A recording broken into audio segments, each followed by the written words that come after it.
Start करते हैं first law of thermodynamics और इसको 5 स्टार रेटिंग दे देना। फर्स्ट लॉ ऑफ थर्मोडायनेमिक्स, इसका सबसे पहले ना इंपोर्टेंस बता देते हैं तुम लोगों को, इसके बाद लॉ के बारे में हम लोग डिस्कस बहुत ही अच्छा ढंग से करेंगे। इसको एकदम 3 स्टार रेटेड दे देना, 3 स्टार 5 स्टार जितना स्टार रेटेड देना चाहते हो। देखो इंटरव्यू में अगर पॉइंट ऑफ व्यू से देखा जाए, इंटरव्यू के पॉइंट ऑफ व्यू से, तो फर्स्ट लॉ और सेकंड लॉ इतना ज्यादा इंपॉर्टेंस दिखाता है कि हर एक इंटरव्यूअर के ना जबान पे होता है कि what do you mean by first, what do you mean by second law. First law में हम लोग क्या करते हैं, सेकंड लॉ में हम लोग क्या करते हैं, फिर सेकंड लॉ का 2 स्टेटमेंट आता है, वो दोनों लॉ से ना, दोनों स्टेटमेंट से कौन कौन सा डिवाइस को हम लोग बनाए हैं, इस तरह से करके ना लाखों सवाल बन सकते हैं और होता है इंटरव्यू में। तो इंटरव्यू के पॉइंट ऑफ व्यू से ना नंबर 1 क्वेश्चन पे एक है, इंटरव्यू में जवाब पे होगा और खासकर तुम लोग के लिए तो और फर्स्ट लॉ ऑफ थर्मोडायनेमिक्स। ठीक है, इंटरव्यू में जो 10 सवाल पूछे जाते हैं, इंटरव्यू का नियम है कि इंटरव्यू में अगर 10 सवाल पूछे जाते हैं ना, तो 10 में से तुमको 6 या 7 आना चाहिए। वो 6-7 ना बेसिक क्वेश्चन होते हैं और 2-3 रैंक डिसाइडेड क्वेश्चन होते हैं कि तुम्हारा सिलेक्शन हो गया पक्का, वो 3 का जवाब दे दिया तो तुम्हारा सिलेक्शन पक्का हो गया। इंटरव्यू में जो 6-7 क्वेश्चन होते हैं ना, वो ऐसे पूछेंगे तुमसे कि तुमको आना ही चाहिए, वो भी अगर नहीं आया तो तुम्हारा सिलेक्शन नहीं होगा।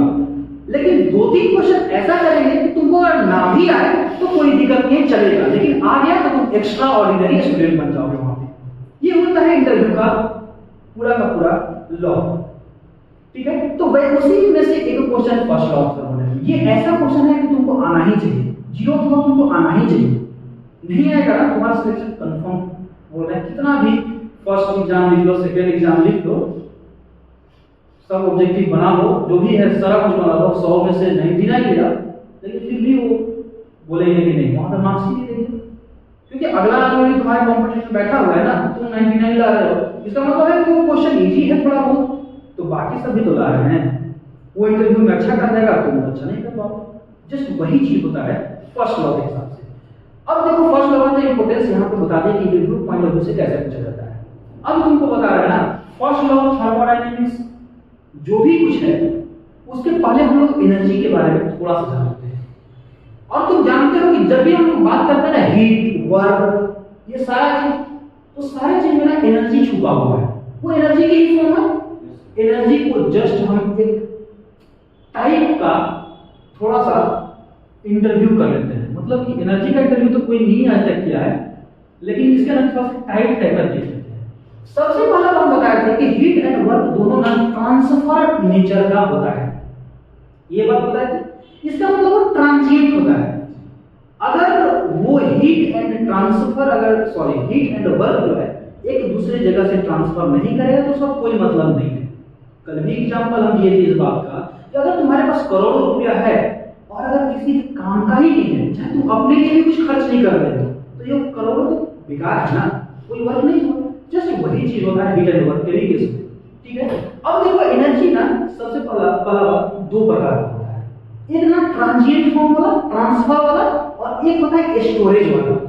अब तुम 1 करोड़ रुपया रखे हो तो तुम्हारे पास है ना एनर्जी, तुम जब चाहो उसको तुम खर्चा कर सकते हो ना, यूटिलाइज कर सकते हो, तुम्हारे अकॉर्डिंग्स के हिसाब से, तुम्हारे प्रोस्पेक्टिव के हिसाब से तुम उसको खर्चा कर सकते हो। जस्ट वही बात यहाँ पे है, एक होता है ट्रांजिएंट नेचर ऑफ एनर्जी और एक होता है स्टोरेज टाइप ऑफ एनर्जी। अगर तुम उसी पैसा को खर्चा कर रहे हो तो वही पैसा ट्रांजिएंट फॉर्म हो जाएगा, मतलब ट्रांसफर हो रहा है एक जगह से दूसरी जगह, और अगर उसी चीज को स्टोर करके रखते हो तो स्टोरेज टाइप का एनर्जी है तो वो एनर्जी। अब ना एक एग्जांपल और लेते हैं। आज के जमाने में फोन पे आ गया, पेटीएम आ गया, जिसको देखो ना कुछ भी 2 रुपया का भी वो खाएगा, स्कैन करेगा, जैसे ही स्कैन करेगा वो क्या है, वो पैसा का ट्रांसफर हुआ, यानी वहां पे एनर्जी का ट्रांसफर हुआ, यानी वहां पे वो पैसा जो है वो ट्रांजिएंट फॉर्म दिखाया अपना।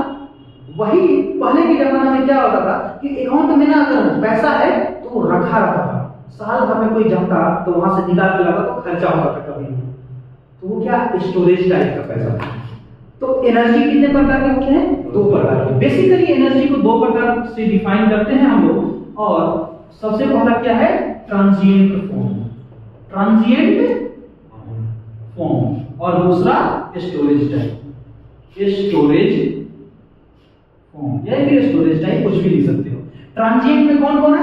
हीट एंड वर्क, वो तो शुरू से ही पढ़ रहे हो, कोई दिक्कत किसी को नहीं है। Heat and work.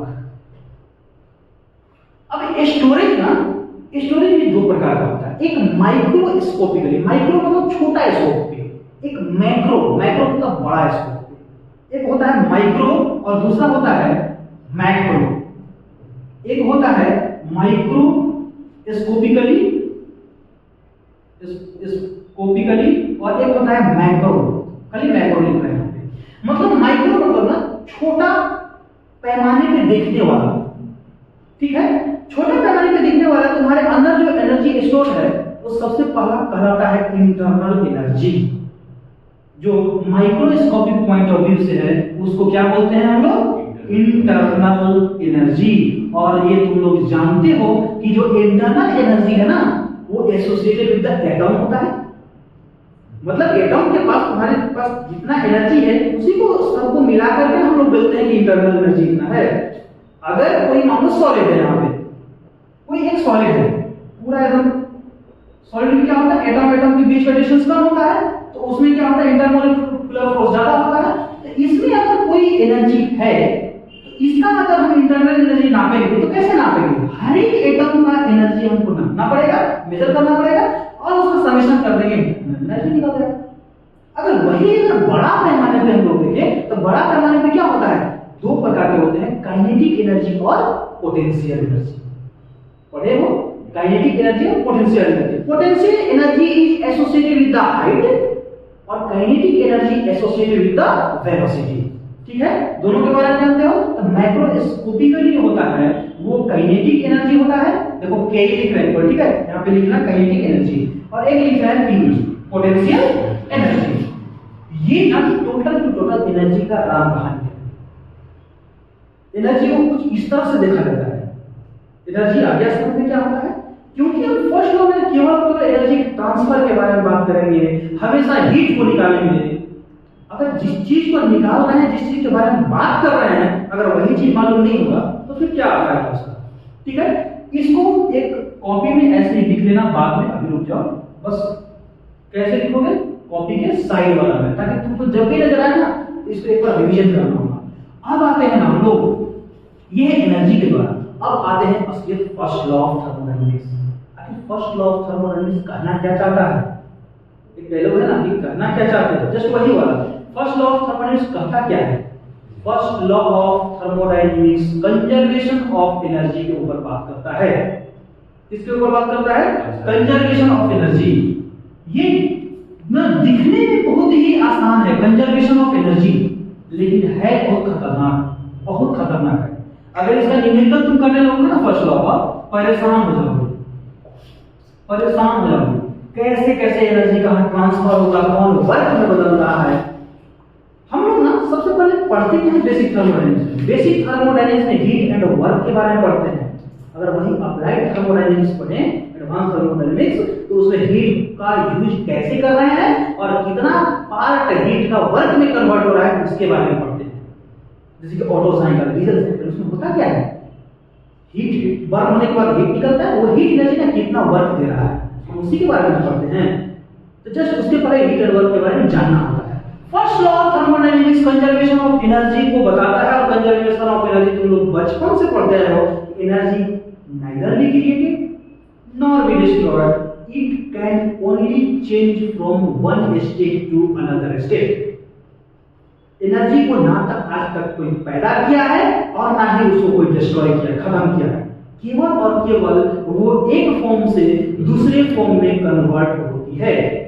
For example, तुम्हारे पास रखा हुआ पैसा, अगर तुम्हारे पास मान लो 1 करोड़ रुपया हुआ, अब बोलोगे सर केवल 1 करोड़ रुपया के बारे में बात करते हैं, मतलब कितना भी है, मान लो तुम्हारे पास 1 करोड़ रुपया है, ठीक है। अब वो 1 करोड़ रुपया को मान लो तुम 20 लाख का जमीन खरीदते हो, 20 लाख का एक फ्लैट जाकर के खरीद लिया, 60 लाख रुपया है, उसमें से 20 लाख रुपया का एक कार ले लिया, हुआ क्या? तुम्हारा पैसा ना एक फॉर्म से दूसरे फॉर्म में कन्वर्ट हो गया। 20 लाख का कार आ गया, 20 लाख का जमीन आ गई, 20 लाख का फ्लैट आ गया, 60 लाख उसमें तुम खर्चा कर लिया और 40 लाख रुपया रखा हुआ। हुआ क्या? एक फॉर्म से दूसरे फॉर्म में। क्या वो पैसा तुम डिस्ट्रॉय कर सकते हो? टोटल नहीं कर सकते हो। जस्ट वही चीज एनर्जी का भी काम है। अभी तुम्हारे पास वो एनर्जी है, तुम अगर दौड़ करके खर्चा कर देते हो तो वो हीट के रूप में बाहर निकल जाएगा, उसमें कहीं कोई दिक्कत नहीं है। समझ में आया? टोटल बात एनर्जी का बात यहीं तक नहीं खत्म होता है फर्स्ट लॉ का बात, अभी और भी है। और फर्स्ट लॉ बोला है एनर्जी कंजर्वेशन ऑफ एनर्जी। तो सबसे पहले कंजर्वेशन ऑफ एनर्जी लिख देते हैं। एनर्जी शॉर्ट में लिखते हैं, energy neither be created nor be destroyed. It can change only its form, only अपना रूपरेखा बदलता है और उसके बारे में कुछ कहानी नहीं है। अब बताओ तुम लोग एक बात हो गया, फर्स्ट लॉ क्या बोलता है? ये तो हम कंजर्वेशन ऑफ एनर्जी रटने करता है, लेकिन एक्चुअली आप फर्स्ट लॉ का अगर स्टेटमेंट भी देखोगे ना, हम क्या बोले? अभी तक स्टेटमेंट नहीं बोल रहे, ये स्टेटमेंट ऑफ फर्स्ट लॉ ही है। हम क्या बोले कि फर्स्ट लॉ ऑफ थर्मोडायनामिक्स बताता क्या है, आखिर वो इंडिकेट क्या करना चाहता है? तो फर्स्ट लॉ ऑफ थर्मोडायनामिक्स जो है वो इंडिकेट करना चाहता है किसको? Conservation of energy. लेकिन अभी तक स्टेटमेंट नहीं बताए हैं। स्टेटमेंट इसका कुछ इस तरह है, स्टेटमेंट कुछ उसका इस तरह है, स्टेटमेंट ऑफ फर्स्ट लॉ कुछ इस तरह है कि फॉर ए साइकिल, यहां पे देखो बाबू, फॉर ए साइकिल का कहने का मतलब क्या होता है कि अगर एक प्रोसेस ना, मान लो ये प्रेशर और वॉल्यूम एक्सिस है, अगर एक प्रोसेस है 1 से जो स्टार्ट हुआ वो 2 तक गया, ठीक है, तो ये ना प्रोसेस हो गया प्रोसेस 1 to 2। लेकिन अगर सेम चीज 2 to 1 पे आता है तो यही हो गया क्या तुम्हारा? साइकिल। साइकिल का मतलब ही होता है कि स्टार्टिंग पॉइंट और एंड पॉइंट सेम होना चाहिए, जबकि प्रोसेस का मतलब होता है कि स्टार्टिंग पॉइंट और एंड पॉइंट अलग अलग होना चाहिए। बात आ गया समझ में? तो यही बात यहाँ पे बोलता है स्टेटमेंट ऑफ फर्स्ट लॉ में कि साइकिल के लिए फॉर ए साइकिल मतलब जहां से चला वहीं से आ गया, रुक गया, तो नेट हीट ट्रांसफर जो होगा ना, नेट हीट ट्रांसफर इस पूरे के पूरे साइकिल के दौरान जो नेट हीट ट्रांसफर होगा ना, जो नेट हीट ट्रांसफर होगा वो नेट वर्क ट्रांसफर के बराबर होगा, is equal to net work transfer. ये बोलता है फर्स्ट लॉ का स्टेटमेंट ये है। इंडिकेट क्या करता है? Conservation of energy. स्टेटमेंट क्या है? For a cycle net heat transfer is equal to net work transfer. इसको अगर इक्वेशन के तौर पे लिखें तो समेशन ऑफ, ये है साइकिल का साइन, ठीक है, ये हुआ साइकिल का साइन, मतलब इनिशियल पॉइंट और फाइनल पॉइंट सेम हुआ। Net heat transfer is equals to for a cycle net work transfer. Integration का साइन क्या किए हैं? इंटीग्रेशन का मतलब एक्चुअली क्या होता है? जोड़ना, from initial to final point में जोड़ना, यही बात होता है। तो वही चीज होता है यहाँ पे, net heat transfer equal to net work transfer for a cycle. ये है स्टेटमेंट किसका? First law. आ गया समझ में? कैसे प्रॉपर्टी? तो कौन सा प्रॉपर्टी डिफाइन करता है बताएंगे, इतना क्यों हड़ रहा है? अभी तो इंट्रोडक्शन है इस चीज का, अभी कहां फर्स्ट लॉ खत्म हुआ है, इतना जल्दी एक वगैरह का फिर हो गया। तो स्टेटमेंट समझ गया, ये बोलता है फर्स्ट लॉ। कोई दिक्कत परेशानी यहां तक?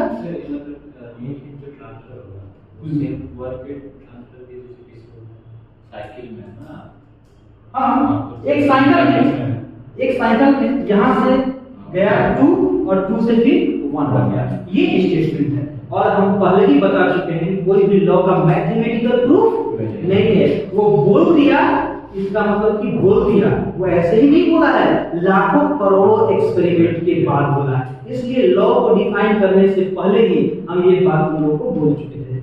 कोई भी लॉ आता है करोड़ों एक्सपेरिमेंट के बाद आता है, उसको आज तक किसी ने पैदा नहीं लिया है वायोलेट करने का। जिस दिन वो वायोलेट हो जाएगा मतलब गलत हो जाएगा, उस दिन वो रूल खत्म हो जाएगा, वो लॉ खत्म होता है। इसलिए कोई भी लॉ होता है, सॉरी यहाँ पे हम नहीं दिखाएं, किससे होता है, इन्वर्टेड कोमा के अंदर होता है। ठीक है, तो ये वाला लिख लो। यहाँ पे तुमको बताते हैं हम, ये भी कैसे आएगा ना, सब कुछ बताएंगे। इतना लिखो पहले, एनर्जी वाला ना, ये वाला कॉपी के साइड में पूरा लिखना है पूरा।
एक बात याद रखना तुमको कि अभी तक जो हम लोग पढ़ रहे हैं ना, वो किसके लिए पढ़ रहे हैं, क्लोज के ओपन, क्लोज के लिए पढ़ रहे हैं।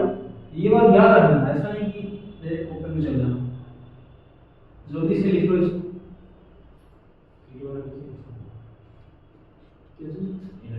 हाँ वो वाला ना कॉपी के साइड में लिख लो, चाहे ऐसे लिख करके लिख लो, कोई दिक्कत नहीं है।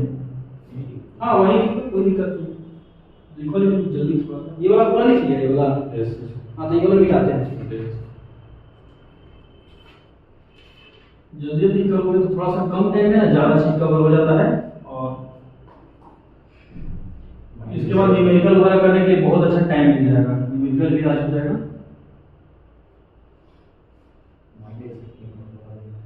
क्या जी?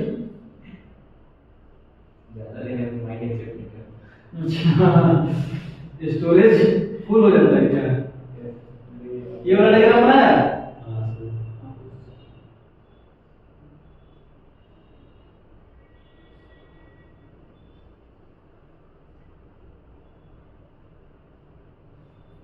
फर्स्ट लॉ इतना इंपॉर्टेंट है ना, इतना इंपॉर्टेंट है कि भर भर के क्वेश्चन आता है। कैसे कैसे क्वेश्चन है आप लोगों को सब बताएंगे। ये वाला प्लस इसका ओपन सिस्टम वाला, टोटल टू टोटल हर भर का क्वेश्चन होता है। जेईई में तो और पूछता है, खाली इक्वेशन से इसका पूछ देगा और तुम मारने में ना थोड़ा सा इधर उधर करोगे।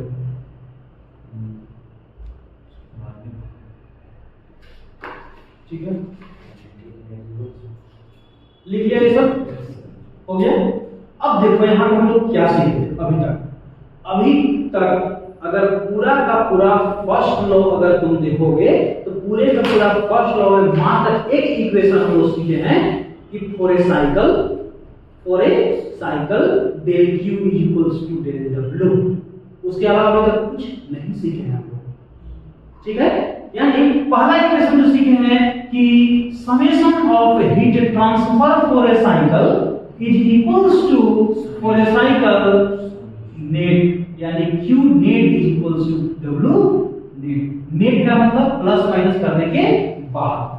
ठीक है, अब देखो यहाँ पे अगर इस चीज को इधर लेके आ जाएगा तो माइनस क्या आ जाएगा।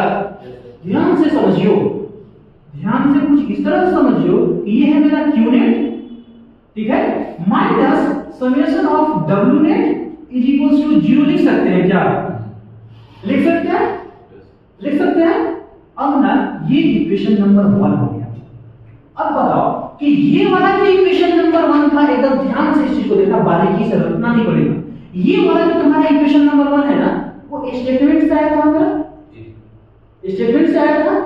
और एक चीज और तुमको बता रहे हैं, एक चीज और बता रहे हैं कि जो तुम्हारा कंजर्वेशन ऑफ एनर्जी है वो क्या बोलता था कि total energy remains constant, total energy remains constant. इसका मतलब कि अगर टोटल एनर्जी रिमेन्स कांस्टेंट है, टोटल एनर्जी रिमेन्स कांस्टेंट है, टोटल एनर्जी रिमेन्स कांस्टेंट है, इसका मतलब कि अगर तुम स्टार्ट करते हो कहीं से, पूरा का पूरा प्रोसेस होते हुए अगर फाइनल पॉइंट पे आते हो तो फिर भी तुम्हारा एनर्जी वही रहेगा।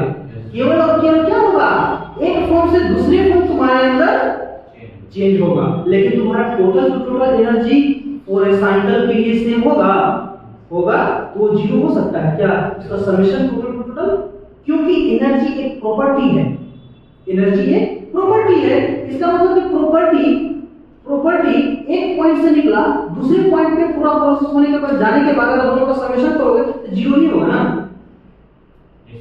होगा। जैसे कि मान लो ना कि ये वाला, मान लो एक प्रोसेस हो रहा है, टेम्परेचर वर्सेस एंट्रोपी डायग्राम बनाना है, टेम्परेचर वर्सेस एंट्रोपी डायग्राम बनाना है। एक प्रोसेस है, यहां से चला यहां तक, कुछ काम नहीं है, कि हॉरिजॉन्टल लाइन है 1 से लेकर 2 तक। पूरे के पूरे प्रोसेस में क्या देख रहे हो कि ये पॉइंट का टेम्परेचर भी सेम है और इस पॉइंट का भी टेम्परेचर सेम है, दोनों को माइनस करो तो 0 होगा। लेकिन हम क्या करना चाहते हैं, हम ये वाला केस नहीं बोल रहे हैं, हम क्या बोल रहे हैं, फॉर ए साइकिल। जैसे कि मान लो पीवी डायग्राम है, जैसे कि मान लो ये मेरा पीवी डायग्राम है, प्रेशर वॉल्यूम, प्रोसेस स्टेट 1 है ये वाला, ये स्टार्ट होके ना प्रोसेस ऐसे गया, इसका मतलब है कि प्रेशर डिक्रीज कर रहा है और वॉल्यूम इंक्रीज कर रहा है। ये ना पॉइंट नंबर 2 है, ये फाइनल पॉइंट है अभी का प्रोसेस का। इसका फिर से उसका मन किया कि नहीं 2 से हम 1 जाएंगे, साइकिल को कंप्लीट करना है, ठीक है। अब तुम ही बताओ एक चीज का कि जितने भी प्रॉपर्टी हैं यहाँ पे क्या पाथ पे डिपेंड करता है क्या? नहीं, प्रॉपर्टी है मतलब पॉइंट पे डिपेंड करेगा। अब बताओ कि इनिशियल यहाँ पे जो टेम्परेचर इंडिकेट कर रहा होगा या फिर प्रेशर जो इंडिकेट कर रहा है P1 मान लो यहाँ 100 किलो पास्कल है, तो घूमने आने के बाद, पूरा प्रोसेस करने के बाद फिर तुम्हारा फाइनल पॉइंट पे प्रेशर 100 किलो पास्कल ही होगा। यहां से चला इस रास्ते से और फिर इस रास्ते से आ गया, ये पॉइंट कितना इंडिकेट कर रहा है? 100 किलो पास्कल, मतलब इनिशियल और फाइनल पॉइंट सेम हो गया। तो P2 माइनस P1, इसकी क्लियर P2 और P1 दोनों एक ही सेम है, मतलब कि यहाँ पे P final minus P initial equal to 0 लिख सकते हैं। जस्ट वैसे एनर्जी भी है, एनर्जी एक प्रॉपर्टी है। एनर्जी क्या है? डायरेक्टली लिख सकते हैं हम लोग कि energy is a property, energy is a property. अगर ऐसा है तो एक साइकिल के लिए टोटल एनर्जी इक्वल टू 0 होगा कि नहीं होगा? आ गया बात समझ में कैसे होगा? Total energy equal to 0। ये हुआ स्टेटमेंट नंबर 2, इक्वेशन नंबर 2। और हम जानते हैं इस बात को, शुरू से ही हम लोग ये वाला बात करते हैं ना कि इक्वेशन नंबर 1 और इक्वेशन नंबर 2 में अगर राइट हैंड साइड बराबर हो तो लेफ्ट हैंड साइड भी बराबर होगा। तो हम यहाँ पे लिख सकते हैं क्या? From equation 1 and 2, from equation 1 and 2 del E मतलब डेरिवेटिव इंटीग्रेशन ऑफ E कब? For a cycle total energy is equals to for a cycle total heat plus minus for a cycle total 1। क्या मेरा ये वाला आ गया? आया कि नहीं आया? ठीक है, आ गया मेरा। अब यहाँ पे हम इसको बोल सकते हैं क्या? ये भी एक मेरा फर्स्ट लॉ से आया है ना मेरा फर्स्ट लॉ से। ये मेरा कंजर्वेशन ऑफ एनर्जी से आया है, ये मेरा स्टेटमेंट से आया है, और दोनों को हम मिला दिए तो ये वाला आ गया मेरा।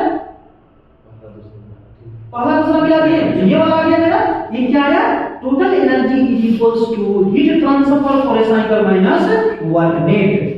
ऐसे ही बोल सकते हैं हम लोग। यहाँ पे इसको ना एकदम स्टार मार्क करके जल्दी लिखना, स्टार मार्क करके लिखना। सबसे पावरफुल में से एक है ये, सबसे पावरफुल में से एक है।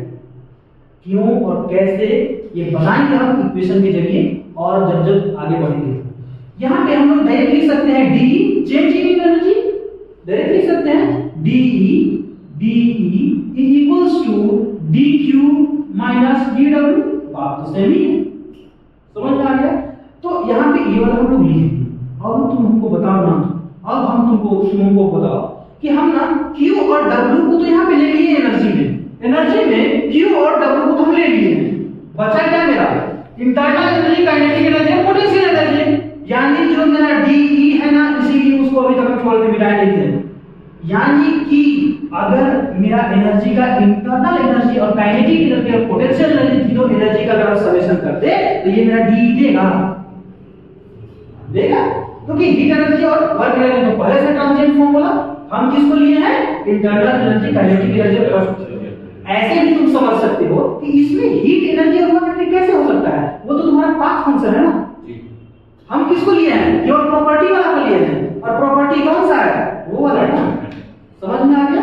इसका साफ मतलब है कि जो मेरा डी है ना, डी को क्या लिख सकते हैं हम लोग, change internal energy. Internal energy को ना यू से हम लोग दिखाते हैं, ये मत बोलना कभी, यू से दिखाते हैं, ठीक है। यू से दिखाते हैं तो डी की जगह पे क्या लिख सकते हैं, du plus kinetic energy, du plus kinetic energy plus potential energy is equals to dq minus dw। लिख सकते हैं यहाँ पे। यही है मेरा मेन इक्वेशन। मेन इक्वेशन नहीं आ गया, लेकिन जस्ट इसको हम सिंपलीफाई किए। क्या किए, सिंपलीफाई किए। और क्या आया मेरा, du plus kinetic energy plus potential energy equal to dq minus dw। लेकिन साइंटिस्ट लोग बहुत ही साथी होते हैं, इतना साथी होते हैं ना कि अगर कोई भी चीज को दिक्कत करे तो रास्ता से उसको हटा देते हैं। रास्ता से इस प्रकार हटाते हैं कि उनको ना काइनेटिक एनर्जी और पोटेंशियल एनर्जी कैलकुलेशन में बहुत ज्यादा मिस्टेक हो रहा होगा या फिर बहुत ज्यादा दिक्कत हो रहा होगा। तो यहाँ पे क्या किए ना, यहाँ पे एक इक्वेशन लिखे और वो बोले कि neglecting kinetic energy and potential energy. क्या किए, काइनेटिक एनर्जी को क्या कर दिए, वो जीरो कर दिए, और पोटेंशियल एनर्जी को भी जीरो कर दिए। अगर ये इसको भी अगर हम नेग्लेक्ट कर देते हैं, इसको भी अगर हम नेग्लेक्ट कर देते हैं, आफ्टर नेग्लेक्टिंग यहां लिख देते हैं, आफ्टर नेग्लेक्टिंग अगर नेग्लेक्ट कर देते हैं तो क्या होगा, du equals to dq minus dw हो जाएगा, हो जाएगा। du is equals to dq minus dw। और ये चीज तुम कभी मत भूलना बाबू, ये चीज तुम कभी मत भूलना कि ये जो इक्वेशन आया है ना, वो आफ्टर नेग्लेक्टिंग काइनेटिक एनर्जी और पोटेंशियल एनर्जी है। जबकि आज तक जितने भी स्टूडेंट है ना, जो भी मेरे संपर्क में, हम जिससे भी पूछते हैं कि एक्चुअल फर्स्ट लॉ क्या होता है, इक्वेशन फर्स्ट लॉ का, तो वो बोलते हैं ना कि du equal to dq minus dw, ऐसा बोलते हैं। या फिर इसको ऐसा पलट के बोलते हैं dq equal to du plus dw। लेकिन नहीं, उसका एक्चुअल एनर्जी का इक्वेशन ये है, आफ्टर नेग्लेक्टिंग काइनेटिक एनर्जी और पोटेंशियल एनर्जी, ये वाला इक्वेशन आता है। क्या भूलोगे कभी, कभी मत भूलना। ये ब्रह्मास्त्र है, ये ब्रह्मास्त्र है। ये तुम्हारा किसमें आ जाएगा, एसएससी जेईई का क्वेश्चन मान लो। वो डायरेक्ट बोल देगा कि for A first law which equation is correct. अगर ये भी इक्वेशन दिया हुआ है, ये भी इक्वेशन दिया हुआ है, तुमको इसमें टिक मारना पड़ेगा, इसमें तुमको टिक मारना पड़ेगा, कोई उसमें शक नहीं है। लेकिन अगर ये बोलता है कि फॉर फर्स्ट लॉ ये वाला इक्वेशन भी दे दिया ए में और ये वाला इक्वेशन दे दिया, अगर दोनों इक्वेशन दे दिया और ऑप्शन सी में है ए एंड बी बोथ, तो तुमको ऑप्शन सी ही मानना पड़ेगा, दोनों इक्वेशन सही है नेगलेक्ट करने के बाद। तो क्वेश्चन के अकॉर्डिंग तुमको हैंडल करना पड़ेगा। लेकिन कोई बोला कि एक इक्वेशन चूज कीजिए चार रो में, तो तुमको ये वाला इक्वेशन चूज करना पड़ेगा। अगर वहां पे फिर लिख देता है फर्दर, मान लो तीसरा क्वेश्चन उसने लिख दिया कि काइनेटिक एनर्जी और पोटेंशियल एनर्जी को हटा दीजिए, नेगलेक्ट कर दीजिए, तो जाकर के ये वाला इक्वेशन मेरा आएगा। आ गया समझ में, du equal to dq minus dw कैसे है, ये वाला को नेगलेक्ट करने के बाद। अगर इसी को तुम क्या लिख सकते हो, यहाँ जस्ट इसको सजा देते हैं, माइनस थोड़ा सा ठीक नहीं लगता है, वैसे भी हम लोग नेगेटिव आदमी नहीं है, है पॉजिटिव वाला तो इसको ना पॉजिटिव निकाल दो, इसको क्यों उधर ले आओ, dq equals to du plus dw। ये बीच में नहीं आना चाहिए, अभी बीच में जो आएगा उसको मार दो, काट दो, फेंक दो, लेकिन बीच में नहीं आना चाहिए बाबू, और खासकर पढ़ाई के बीच में। क्या आया, dq equal to du plus dw। अब हम तुमसे मात्र एक क्वेश्चन पूछते हैं, ये वाला साइकिल है तुम मानते हो, ये स्टार्टिंग पॉइंट और फाइनल पॉइंट सेम है, ठीक है। अब तुम हमको बताओ कि ये वाला साइकिल के लिए ये वाला इक्वेशन वैलिड था मेरा,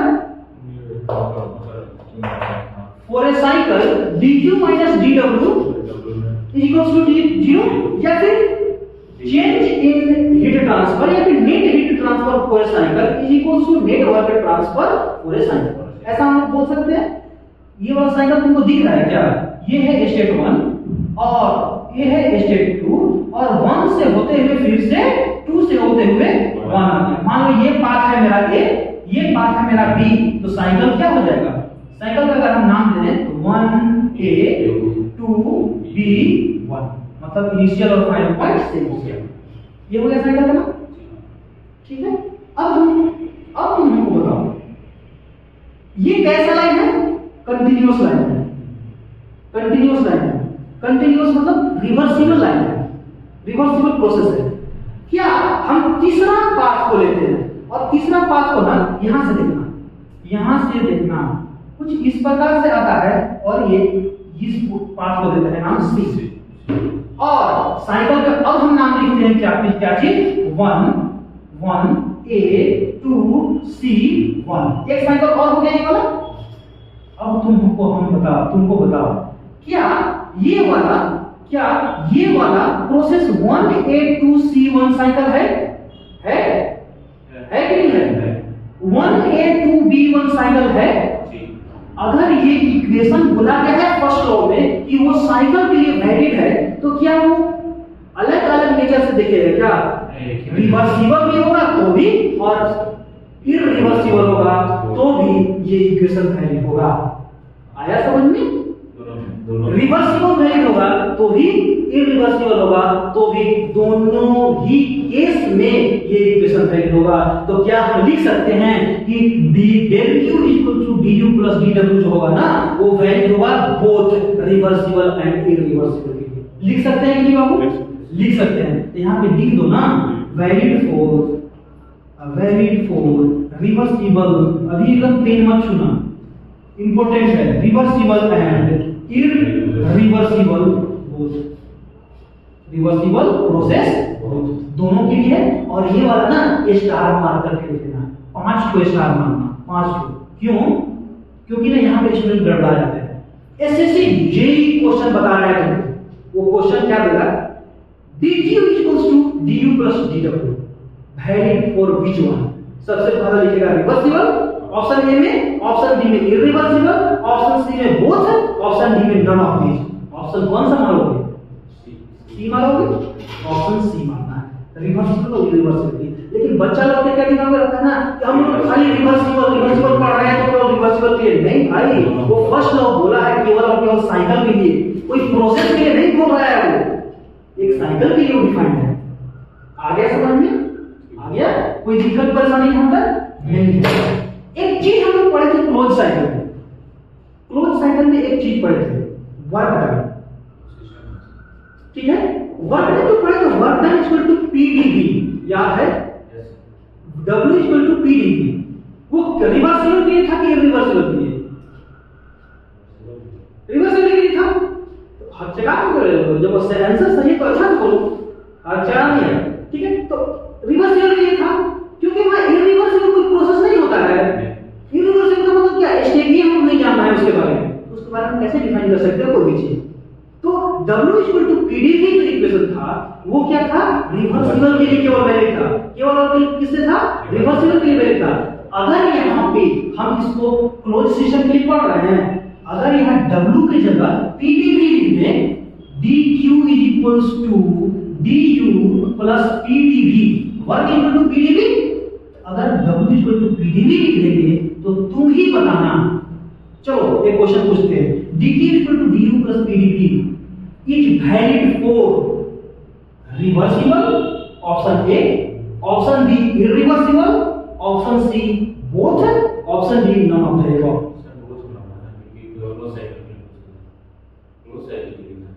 क्लोज साइकिल के लिए, लेकिन क्लोज साइकिल किस लिए? रिवर्सिबल के लिए डिफाइन था ना, रिवर्सिबल के लिए क्यों नहीं डिफाइन था?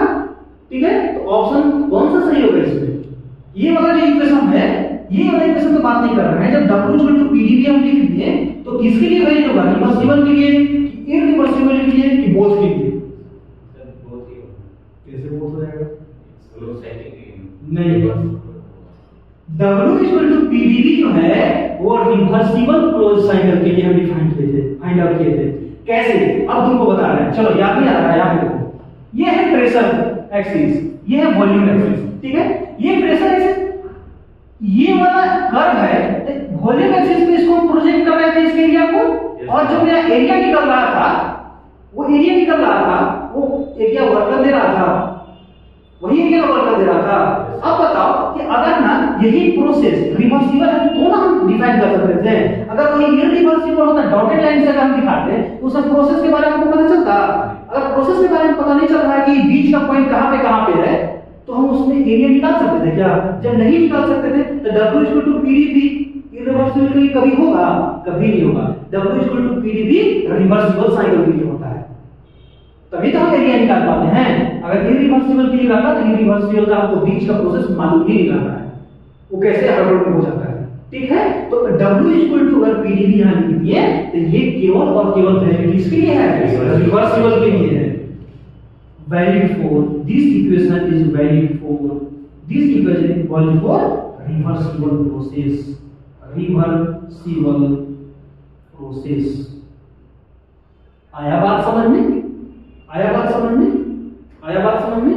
टोटल बात ये है पूरा का पूरा डिस्क्रिप्शन ऑफ फर्स्ट लॉ। पहले के इसको मिटाने के पहले क्या पढ़े थे? कंजर्वेशन ऑफ एनर्जी, इसके बाद स्टेटमेंट ऑफ फर्स्ट लॉ पढ़े, इसके बाद ये वाला इक्वेशन को पढ़े एनर्जी के थ्रू।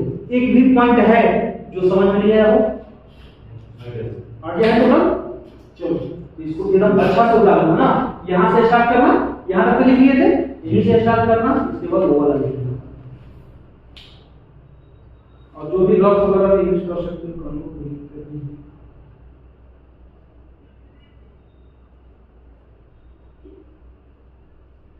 ये जो क्वेश्चन अभी ये दोनों में समझाए हैं, यहाँ पे और यहाँ पे, ये दोनों ना अभी हम लिखवा देते हैं जाके, ताकि जब रिवीजन करोगे तो तुमको याद आ जाएगा। और ये मत बोलना कि ये एसएससी जेईई का क्वेश्चन है। जहां तक ना गेट में भी पूछा जाता है, इसरो में, बात में, ये सब में पूछा जाता है कि ये क्वेश्चन किस लिए वैलिड है।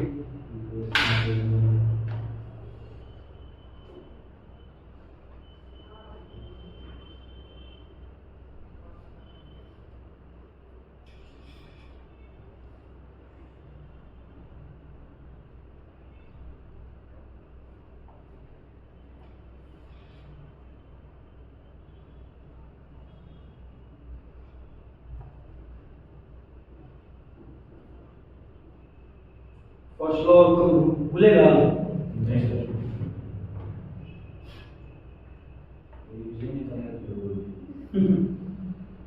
रिवीजन नहीं करेगा तो कोई भी चीज भूल जाएगा, कोई भी चीज का तो उतार दे सकता है।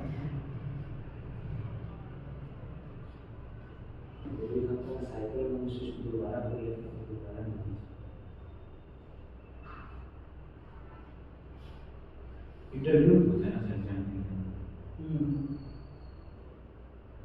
इंटरनल एनर्जी इस लिख लो, इसको इंटरनल एनर्जी के बारे में लिखवा देते हैं सेमेस्टर पूछेगा आराम से, सब लोग पूछेगा।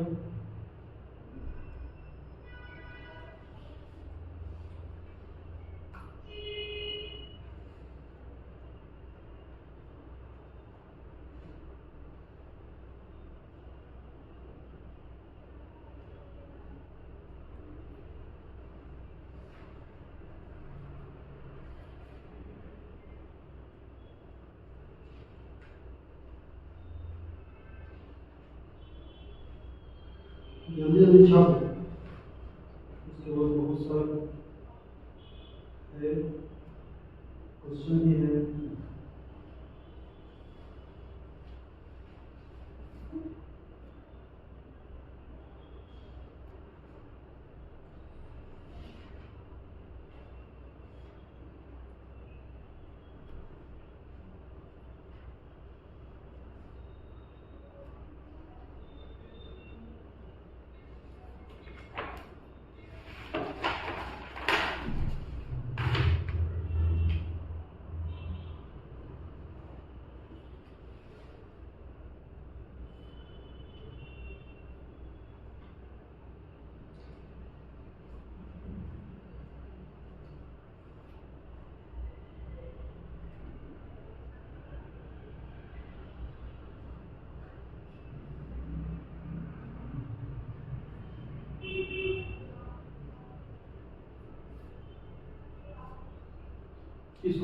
वाला लिख दिया होगा मुझसे उसको चाहते हैं।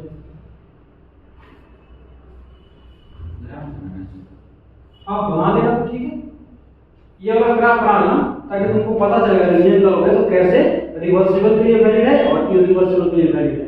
ये वाला साइड बना लेना।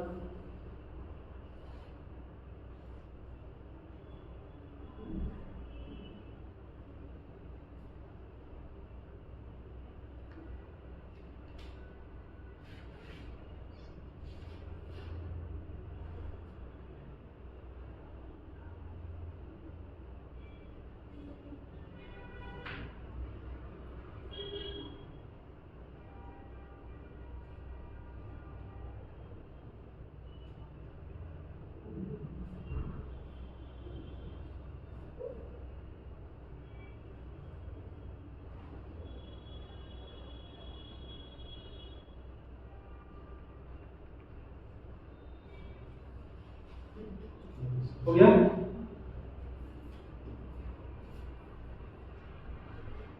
चलो क्वेश्चन लिखो।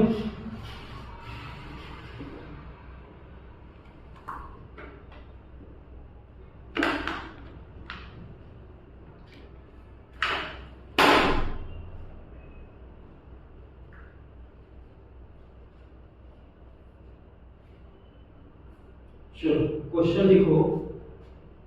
सबसे फर्स्ट नंबर ऑफ क्वेश्चन लिखो, dq is equals to du plus dw। पहला इक्वेशन है, ऑप्शन ए है लिखना कि वैलिड फॉर सबसे पहला रिवर्सिबल, ये तो बता ही चुके हैं बट कॉपी में एक बार लिख लो, रिवर्सिबल साइन निकालो या फिर रिवर्सिबल प्रोसेस, इरिवर्सिबल सी में both A and B and D में नन ऑफ द एबव, और ये सेकेंड क्वेश्चन लिखो, dq is equals to du plus pdv is valid for option A में रिवर्सिबल साइकिल, डी में irreversible, C में both A and B and D में none of the above. ठीक है, दोनों क्वेश्चन जल्दी से हम लिखो।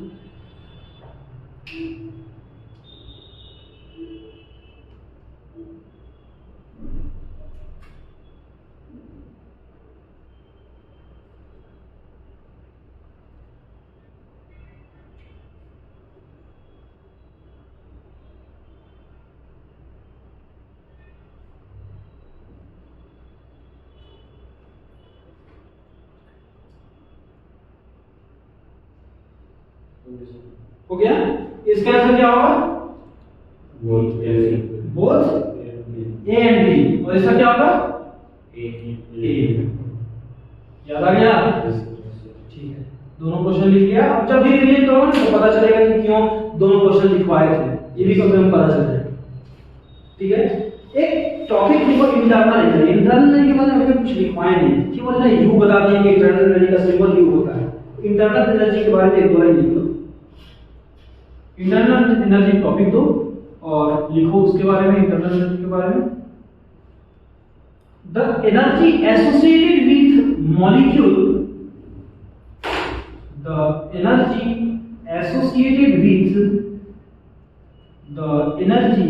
Associated with the molecule is called internal energy. The energy associated with molecule is called internal energy। ठीक है, लिख दिया।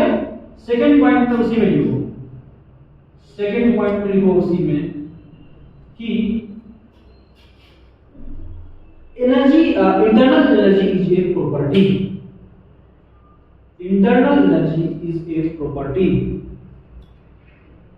सेकेंड पॉइंट लिखो, internal energy is a property. ठीक है, लिखिए तुम।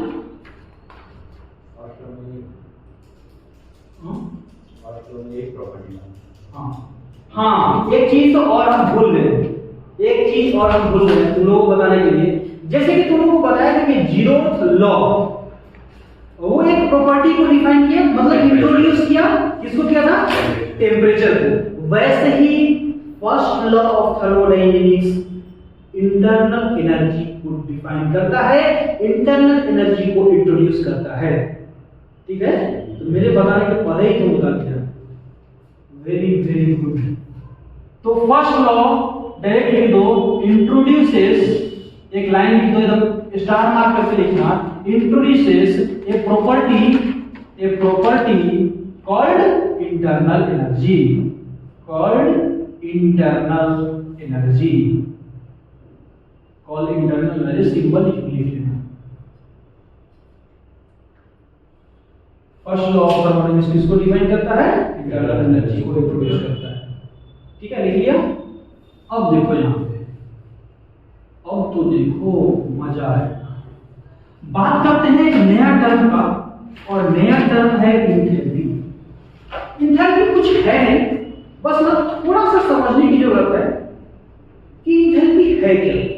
एक्चुअली इंथैल्पी जो है वो कॉम्बिनेशन है इंटरनल एनर्जी और फ्लो एनर्जी का। इंथैल्पी एक समेशन है इंटरनल एनर्जी और फ्लो एनर्जी का। यहाँ पे डायरेक्ट तुम्हारे माइंड में आएगा कि सर फ्लो एनर्जी क्या है? डायरेक्ट आएगा ना बाद में, फिर फ्लो एनर्जी सर बताइए क्या है?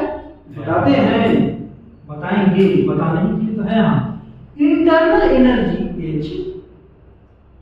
इंटरनल एनर्जी इंथैल्पी को H से डिनोट किया जाता है। ठीक है, enthalpy H is equals to U plus PV। समझ में आया? ये इंथैल्पी कौन सा है? स्पेसिफिक हम लिखे हैं, स्पेसिफिक मतलब पर केजी, मतलब पर यूनिट मास। ठीक है, यहां तक समझ में आ गया। अब देखो इंथैल्पी क्या है, अगर डिफाइन शो करना होगा, सारे चीज के बारे में बता रहे हैं। देखो enthalpy it is the summation of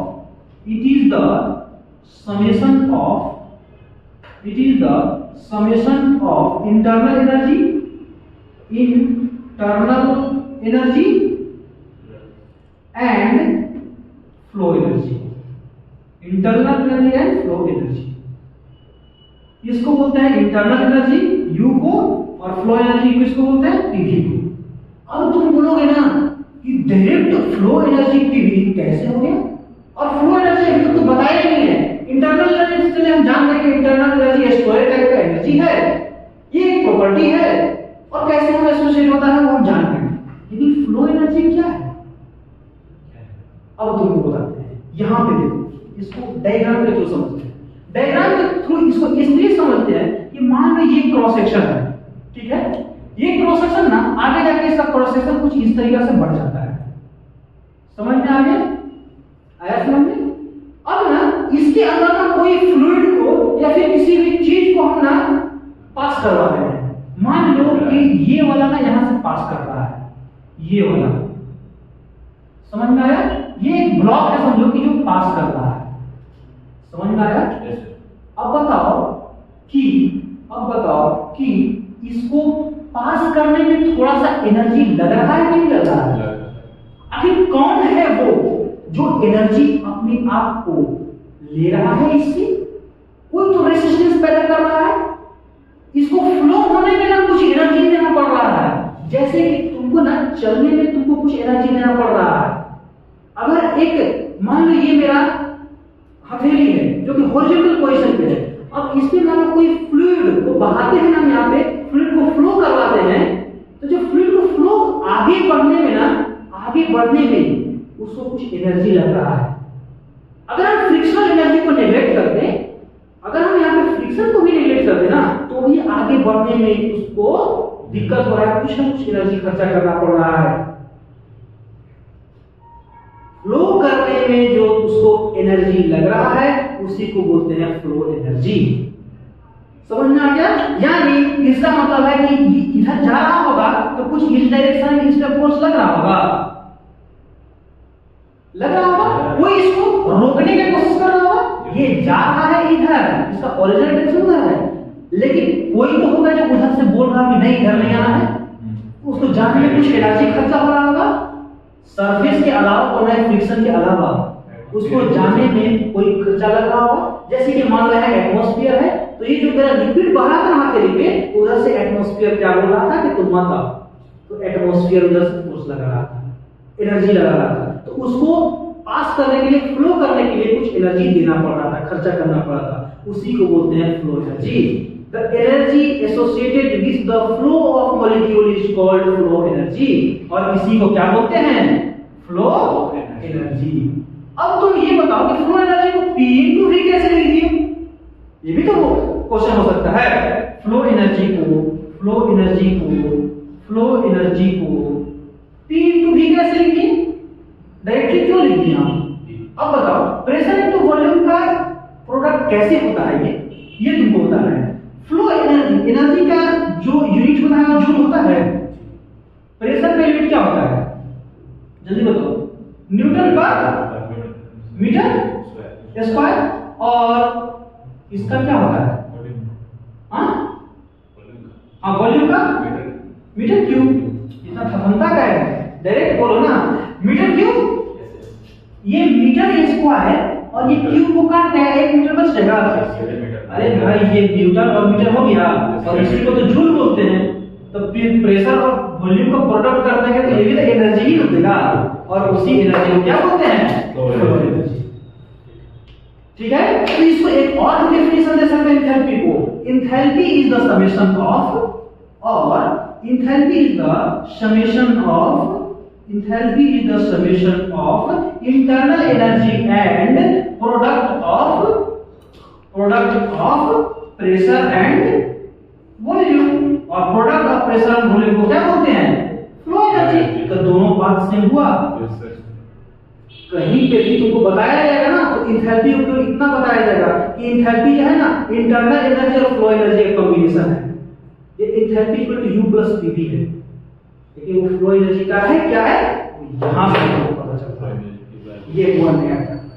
एक एक चीज को सीखो, ऐसा कोई भी टर्म आए ना कि बाद में जाके अफसोस तुमको करते हो कि जा गए और फ्लो एनर्जी का रिवीजन कर रहे हो, फ्लो एनर्जी क्या है? वो भूत थोड़ी है, यही से टर्म आया है। साइंटिस्ट लोग क्या ऊपर से खोज कर रहे हैं, चीज यही से आया है। वो करता क्या है ना, बारीकी से एक एक्सपेरिमेंट किया होगा, वो पूरा ना एनर्जी को समझा है, पूरा एनर्जी को ना फील किया है, तब जाकर कि इतना कॉन्सेप्ट। ऐसे नहीं कि 1 साल 2 साल का नहीं है, ये सब चीज हजारों हजार साल लगते हैं कोई भी एक्सपेरिमेंट को या फिर कोई भी चीज को पब्लिश करने में। लाखों करोड़ों एक्सपेरिमेंट होता है कोई भी चीज को पब्लिश करने में। तो ये बताओ कि क्या फ्लो एनर्जी को क्या ऐसे ही बोल देंगे क्या? नहीं, विद एक्सपेरिमेंट बोलेंगे, और विद एक्सपेरिमेंट बोलने के साथ साथ अभी तक इसको कोई वायलेट नहीं किया होगा, तभी हम फ्लो एनर्जी को पीवी बोल रहे हैं। अगर कोई वायलेट कर दे नहीं फ्लो एनर्जी को दूसरा कुछ बोलेंगे तो फिर वो गलत हो जाएगा ना, फिर इसको हटाना पड़ेगा उससे। समझ में आ गया? कोई दिक्कत परेशानी यहां तक एंथैल्पी के बारे में? एंथैल्पी लिख लो,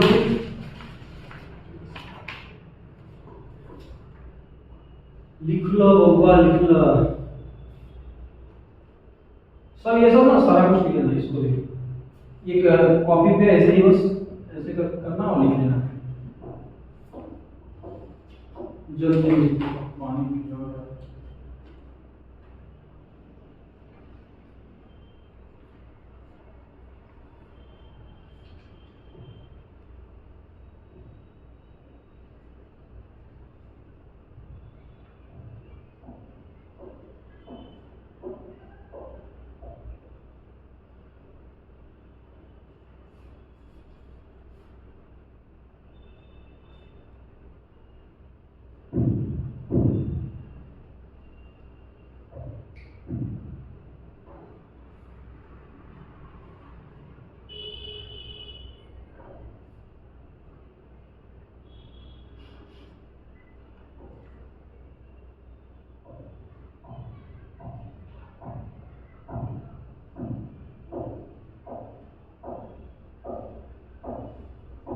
जल्दी से लिखो, थोड़ा सा कम है।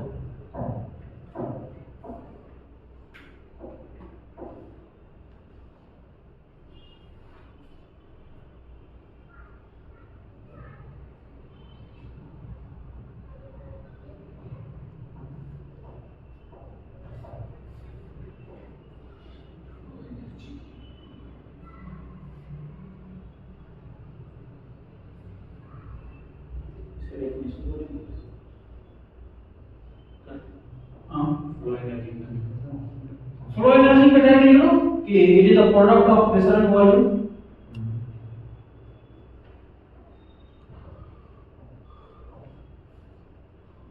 लिख लिया है अभी।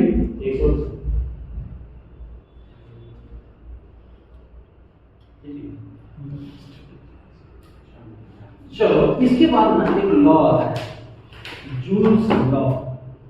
जूल को जानते हो ना, जिसको जूल जूल हमें एनर्जी का यूनिट बोल रहे हैं। जूल तो जूल क्या है, साइंटिस्ट का नाम है, तो उस वही एक लॉ दिए हैं। बस ऐसे एक छोटा सा लॉ है, बहुत लोग तो जानता भी नहीं इसको, जूल्स लॉ। इसी में आता है। हाँ इसी में आता है, थोड़ा सा है टॉपिक पढ़ लो। जूल्स लॉ से एक रिलेशन आता है, एक रिलेशन आता है तो वो एग्जाम में आता है कभी कभार। जूल्स लॉ बोलता है, इट स्टेट्स दैट, और स्टेटमेंट इसका लिख ही देते हैं, it states that internal energy जो है ना, internal energy is depends on या फिर follow on, internal energy is या function of it, internal energy is function of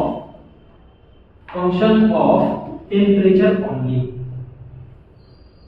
temperature only. मतलब U जो है वो फंक्शन ऑफ इसका है टेम्परेचर ओनली। ठीक है, यही बात होता है, कोई समझने वमझने का बात नहीं है, जस्ट लॉ है तो बोल दिया भाई, इसको ऐसे वैलिड नहीं किया तो हम और तुम कौन होते हो इसको रद्द करने वाले।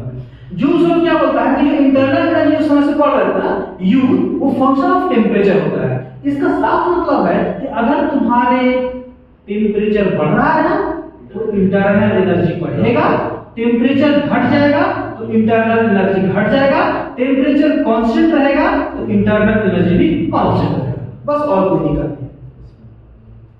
अरे होता क्या है, मान लो उधर से कोई तुम हीट किया इस रूम में, हीट देने की वजह से टेम्परेचर बढ़ गया, इसका साफ मतलब है कि यहाँ पे जो इंटरनल एनर्जी है, हर एक मॉलिक्यूल के पास कुछ कुछ एनर्जी हो जाएगा ना, तो internal energy is associated with the molecule, मतलब energy with the molecule. Molecule के पास जितना एनर्जी है, अगर और हीट यहाँ ऐड कर देते हो तो उसका एनर्जी मॉलिक्यूल बढ़ जाएगा, मॉलिक्यूल का एनर्जी बढ़ जाएगा।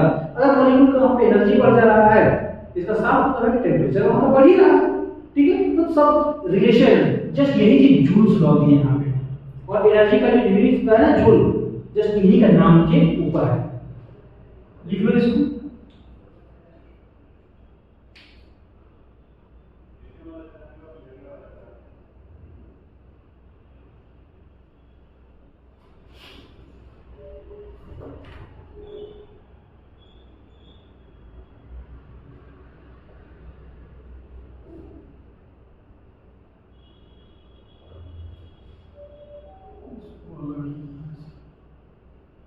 टॉपिक आता है सीधी के ऊपर। पहले ना हम लोग कल की भी क्लास में सीधी हम लोग पढ़े थे। सीधी क्या है एक्चुअली, पहले दिन कितना बार हम डिफाइन कर चुके हैं, specific heat at constant volume. Just इसी को अगर इंट्रोड्यूस और डिफाइन किया जाए तो सीधी क्या होता है, मतलब specific heat at constant volume क्या होता है ना, सीधी is the ratio of internal energy, change in internal energy to the change of temperature at constant volume, when volume is constant। जब उसको भी लिखा है, लिखो जल्दी से।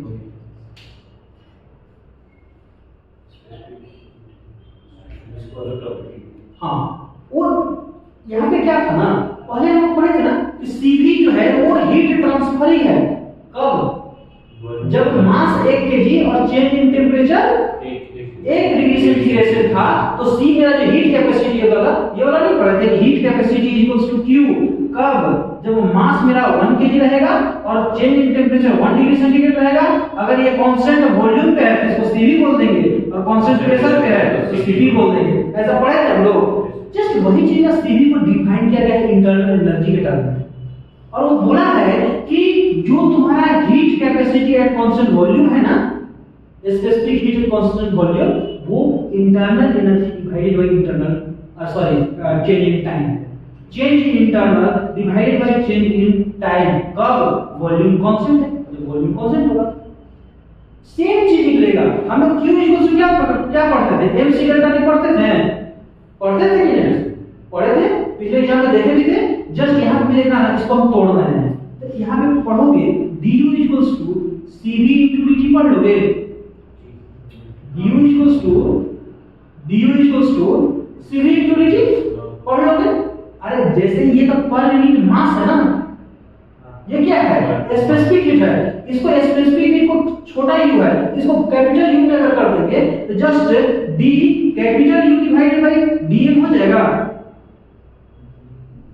कोई भी चीज स्पेसिफिक होता है, मान लो ये u है, u equals to capital U by m, per unit mass होता है।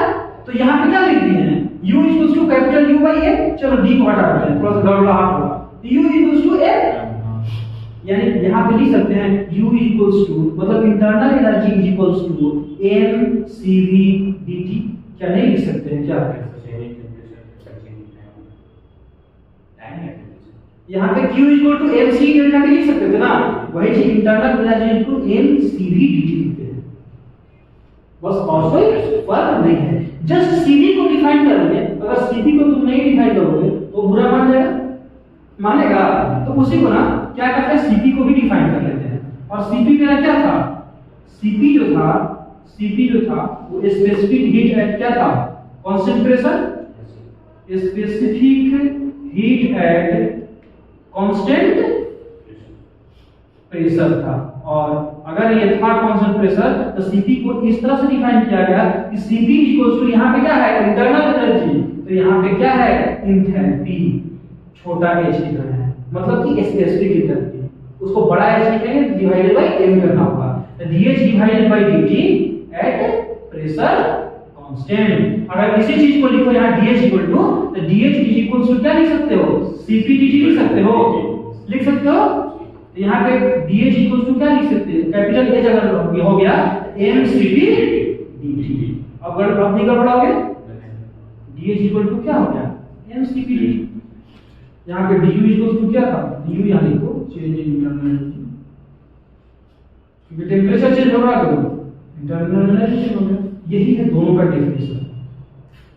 यानी एक इक्वल टू हम कहां से निकाल सकते थे? u प्लस pv से निकाल सकते थे। और दूसरा, अगर टेंपरेचर चेंज इन टेंपरेचर है कोई प्रोसेस में और Cp तुम्हारा दिया हुआ है तो तुम dH डायरेक्ट निकाल सकते हो, कितना एंथैल्पी में चल रहा है, तुम इंटरनल एनर्जी डायरेक्ट निकाल सकते हो। आगे बात समझ में, ये वाला है इक्वेशन। एक ही बात है, चेंज इन टेंपरेचर ही है, ठीक है? हाँ लिख लो, वेट करता है, लिखो जल्दी से।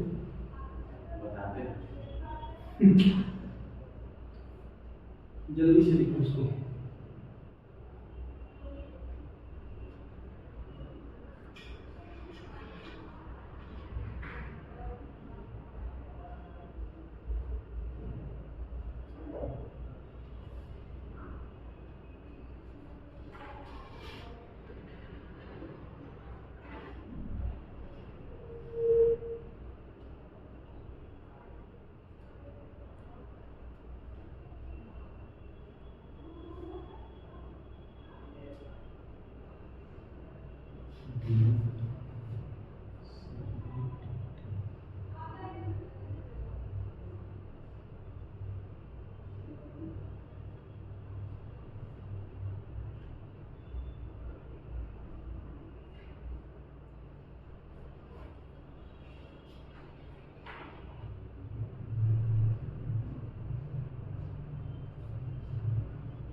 जल्दी जल्दी लिखो।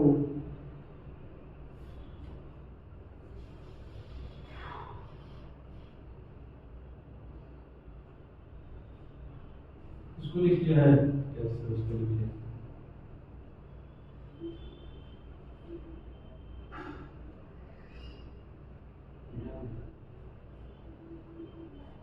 ये वाला नहीं लिखा था क्या?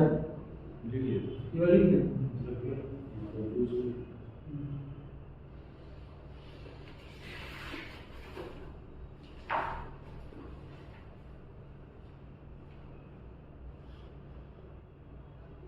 ये वाला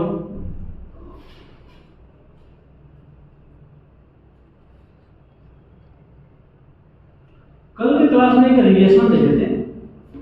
कल के क्लास में एक रिलेशन दे देते हैं कि Cp जो है ना वो ग्रेटर देन Cv होता है। कल की क्लास में क्या दे रहे थे? Cp और Cv ग्रेटर होता है। ठीक है, आज के क्लास में देखेंगे Cp और Cv के बीच का रिलेशन क्या होगा। ये है स्पेसिफिक हीट कॉन्सेंट्रेशन, ये है specific heat constant volume. Just इसके बीच में रिलेशन देखेंगे। टॉपिक का नाम है relation between Cp and Cv। Relation between Cp and Cv। अब तुम ही बता दो, तुम लोग इसको डिराइव करोगे Cp एंड Cv में क्या रिलेशन है। यहां पे देखो सब कोई H इक्वल्स टू एंथैल्पी, ये स्पेसिफिक है, is equals to internal energy मतलब छोटा u प्लस P इनटू छोटा v। ये होता है ना पर यूनिट मास में। Enthalpy equal to internal energy plus flow energy. आ गया बात समझ में? अब देखो यहां पे हम एक नियम लगाते हैं और कुछ इस तरह से नियम लगाते हैं ना कि टोटल में चेंज के लिख देते हैं। चेंज लिख देते हैं तो dH equals to du plus dPV लिख सकते हैं क्या? टोटल में लिखिए। अगर आइडियल गैस के लिए लिखोगे कि फॉर आइडियल गैस के लिए क्या रिलेशन था? PV equals to RT। अरे ये कैपिटल V लिखोगे, कैपिटल V बाई M तो ना M यहां जाएगा, तब ना इसको RT लिखते थे और PV इक्वल्स टू MRT लिखते थे। ठीक है, हम क्या है PV equals to RT, PV की जगह पे RT लिख सकते हैं क्या? आइडियल गैस के लिए चीज लिखो dH equals to du plus dRT। ठीक है, नीचे में ना सब जगह चेंजिंग टेम्परेचर लगा दो।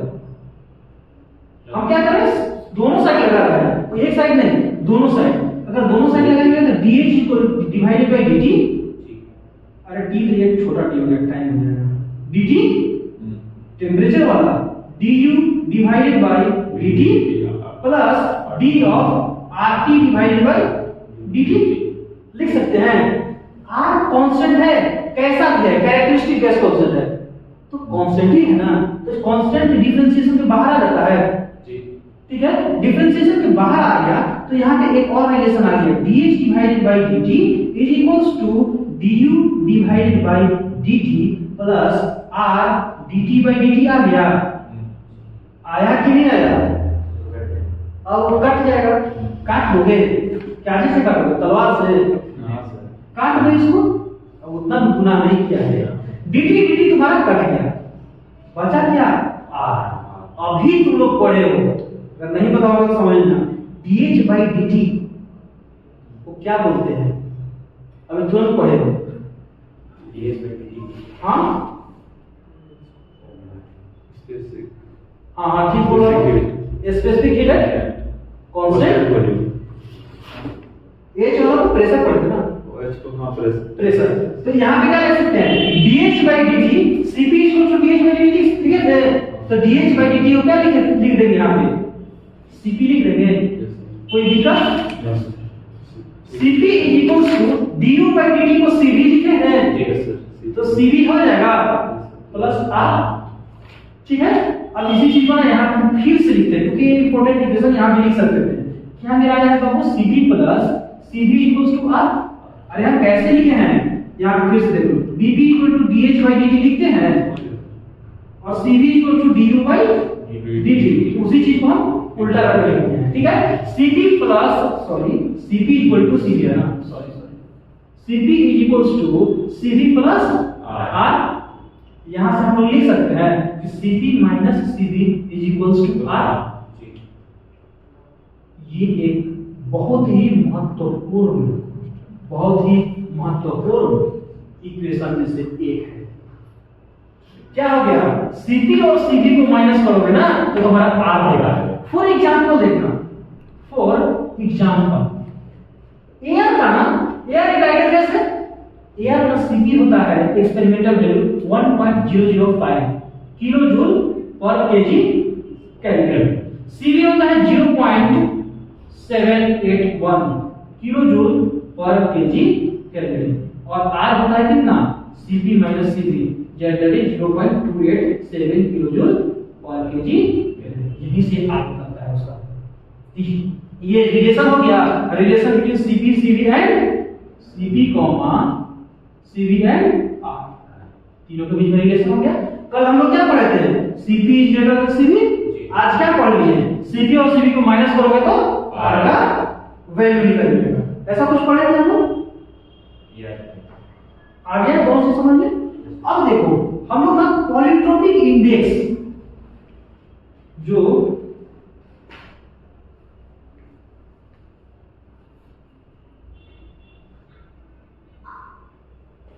गामा हमने क्या बोलते थे पहले, एक गामा था याद है, pv to the power gamma equals to constant. ठीक है, ये गामा क्या होता है, गामा होता है Cp और Cv का रेशियो। Cp और Cv का रेशियो होता है गामा। अब तुम देखो, हम पहले बोले थे कि गामा का वैल्यू एयर के 1.4 होता है, बोले थे कि नहीं। तुम ना Cp इक्वल टू कितना है 1.005 और Cv कितना है 0.781, उसको मोबाइल पे करके देखो कैलकुलेटर में, तुम्हारा आएगा 1.4।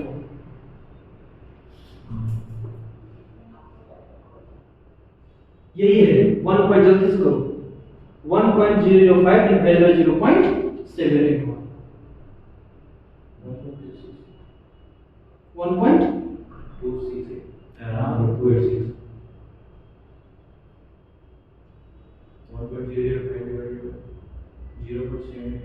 हाँ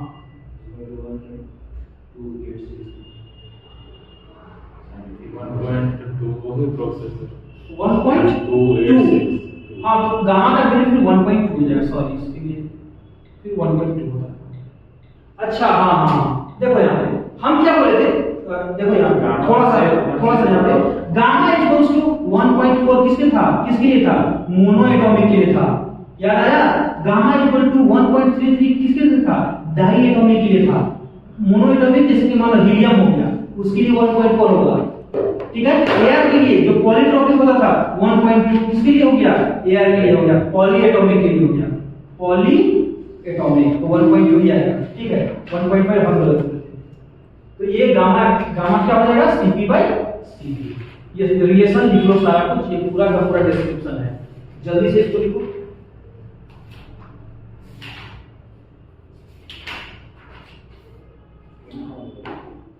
पेन कहाँ गया, पेन मुझे मिल रहा है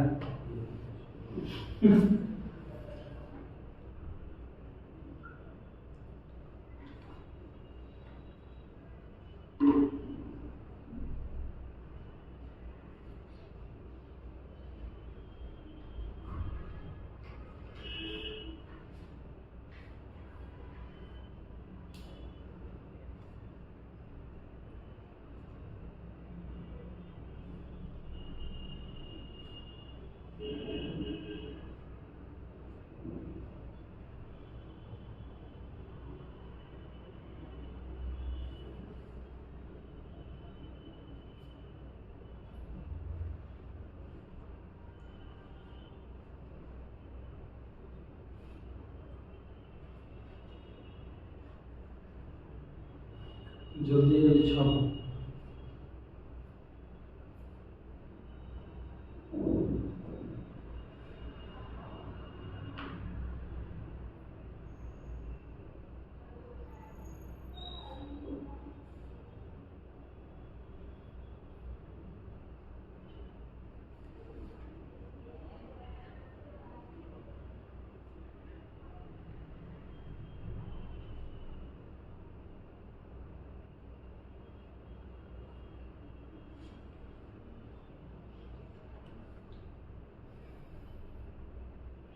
फर्स्ट लॉ का एक और टॉपिक है, लास्ट टॉपिक अभी करवाएंगे, हीट ट्रांसफर। ये तो आएगा इससे, किससे? हीट ट्रांसफर आएगा।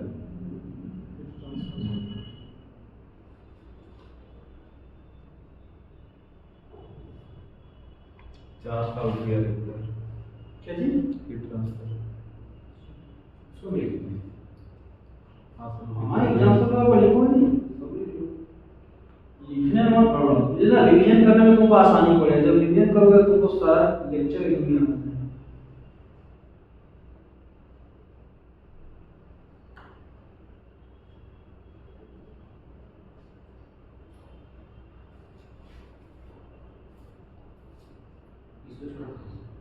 इसको छोड़ देना है, इधर वाला मीटर।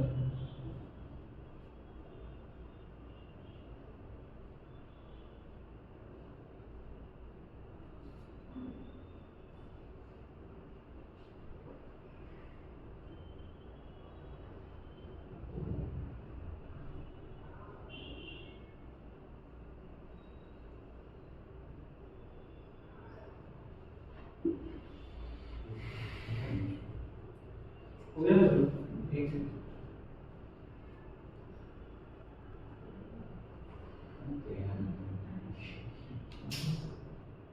लिखने में ज़्यादा समय नहीं मत लगाओ, केवल बस समझने में समय लगाओ। क्वेश्चन खूब बनाओ, प्रैक्टिस खूब करो। एक वाक्य सुना है, एक sentence, practice makes perfect. Yes जितना ज़्यादा प्रैक्टिस करोगे, चाहे कोई भी चीज़ में हो, पढ़ाई हो, बिजनेस हो, प्रोडक्ट बेचने में हो, जितना ज़्यादा उतना बात करोगे उतना ज़्यादा। ठीक है, हम आ जाए। अब देखो यहाँ पे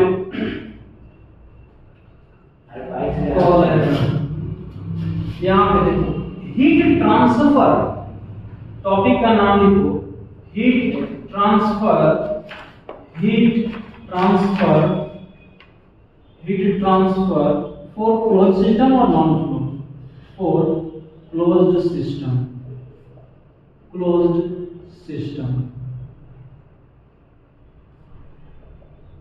ठीक है, अब देखो ना, ये टॉपिक पढ़ने के पहले एक चीज तुम लोगों को बताते हैं। हम ना याद करो पिछले क्लास का, पिछले क्लास का, उसमें क्या बताए थे? वर्क डन हर एक प्रोसेस के लिए हम लोग निकाले थे कि नहीं निकाले थे? ओए इधर ध्यान, क्या लिखने लगा? अच्छा एग्जाम्पल लिख लो, लिख लिया। अब देखो यहाँ हम ना वर्क डन तुम लोग को पढ़ाएं कि वर्क डन होता क्या है क्लोज सिस्टम के लिए, पीडीवी। उसके बाद से तुम लोग को ये भी हम लोग बताएं कि आइसोबारिक के लिए क्या वर्क होगा, आइसोक्रोनिक के लिए क्या होगा, जीरो होता है, PDV change in volume zero, तो फिर जीरो होता है। आइसोक्रोनिक के लिए वर्क डन जीरो। फिर आइसोथर्मल के लिए क्या होता है, एडियाबैटिक के लिए क्या होता है, और पॉलीट्रॉपिक के लिए क्या होता है। पूरे के पूरे थर्मोडायनेमिक्स में हम लोग दो चीज के बारे में पढ़ेंगे, basic thermodynamics, heat and work के बारे में। जब हम वर्क को सारे प्रोसेस के लिए डिफाइन किए और सारे प्रोसेस के लिए निकाले, तो फिर हीट को हम कैसे छोड़ दें? केवल और केवल हीट के बारे में पढ़े हैं हम लोग पिछले क्लास में, पिछले क्लास में हीट के बारे में पढ़े, सब क्वेश्चन किए थे, लेकिन हीट के को और प्रोसेस में अभी तक हम लोग पढ़े ही नहीं है, आइसोबारिक की, आइसोकोरिक की। सबसे पहला टॉपिक लिखो heat transfer for close system. अब तुम हमको बताओ कि heat transfer for close system हम लोग फर्स्ट लॉ में क्या पढ़ते हैं? एक ही चीज को पढ़ते हैं बाबू, उसी को तो रखना है। Del Q is equals to del U plus del W, यही पढ़ते हैं क्या? पढ़ते हैं, ठीक है, पढ़ते हैं, ठीक है, पढ़ते हैं। अब ना पहला प्रोसेस लेते हैं, आइसोबारिक से स्टार्ट करेंगे, आइसोकोरिक से।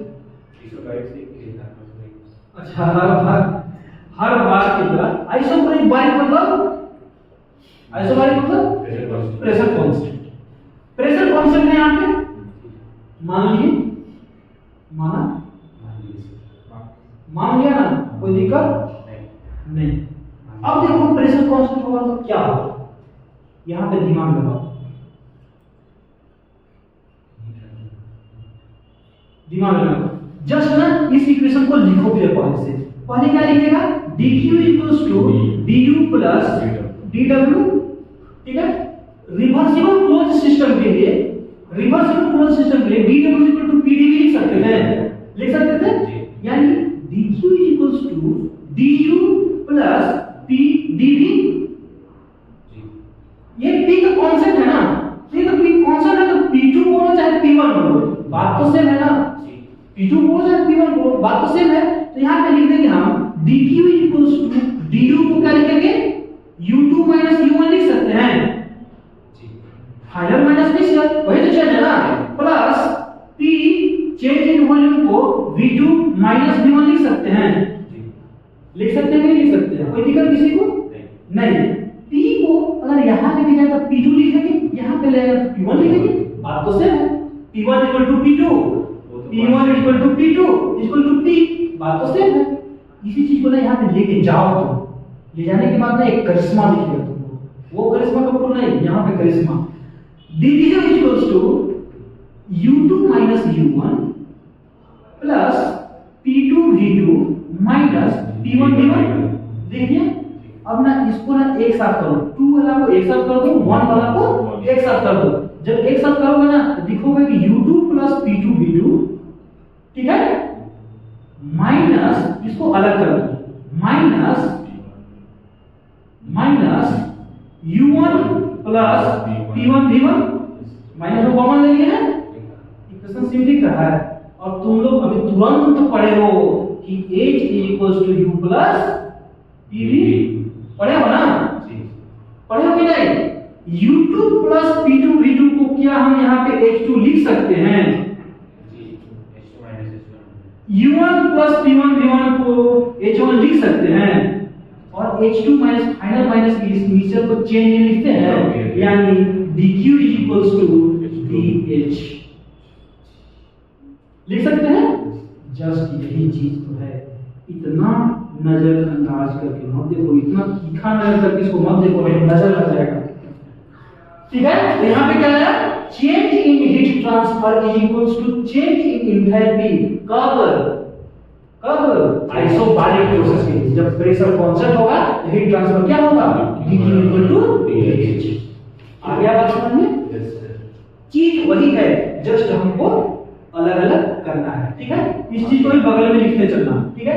अब देखो सेकंड प्रोसेस को हम लोग चलते हैं, आइसोकोरिक जानते हैं हम किसको लेके चलेंगे, सेकंड में आइसोकोरिक।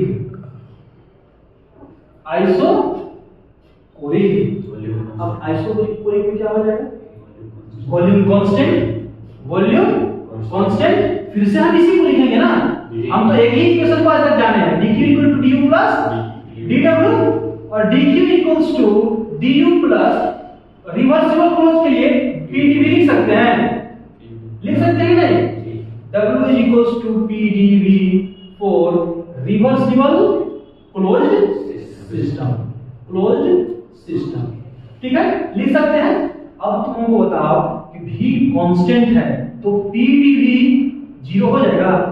ऐसे भी तुम यहाँ पे दिमाग लगाओ कि क्लोज सिस्टम के लिए वर्क डन 0 होता है, क्योंकि चेंज इन वॉल्यूम 0 होता है, ठीक है। तो यहाँ पे क्या लिख देंगे हम, ये वाला चीज 0 है, वर्क डन 0 हो गया। तो फॉर आइसोकोरिक प्रोसेस के लिए dq इक्वल्स टू du हो गया, dq इक्वल्स टू du हो गया, इसके लिए dq इक्वल टू dh हो गया, इसके लिए dq इक्वल टू du हो गया आइसोकोरिक प्रोसेस के लिए। कोई दिक्कत परेशानी दोनों प्रोसेस के लिए नहीं है। अगर एग्जाम में आएगा तो डायरेक्ट तुम टिक मारोगे, मार देना, कोई दिक्कत परेशानी। देखो ऐसे भी अगर इस चीज को सॉल्व करोगे ना तो यही पे आके रुकोगे, तुमको वॉल्यूम कांस्टेंट कर देगा, तो तुम क्या है ना चाहते हुए भी 0 करना पड़ेगा, तो चीज तो यही आएगा। इसलिए हम प्रोसेस को सिंपलीफाई कर देते हैं। अगर तुम देखो ना कॉन्सेप्ट याद रखोगे तो कॉन्सेप्ट क्या याद रखना है ना, ये वाला चीज, ये तुम्हारा सबका मदर है, सबका फादर है, ठीक है। तो ये वाला मेन है, यही से सब कुछ तो आ रहा है। यही कि हम एजम्पशन ले रहे हैं आइसोकोरिक के लिए तो अलग इक्वेशन निकल जा रहा है, हमको इसको रटना नहीं है, हमको डिराइव करना है, समझना है। नहीं भी समझे इसी इक्वेशन को लिख दिए और वहां पे जाकर के एजम्पशन कर लिए जो हिसाब से क्वेश्चन में दिया हुआ है, छाप लो। सही।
हो गया क्या?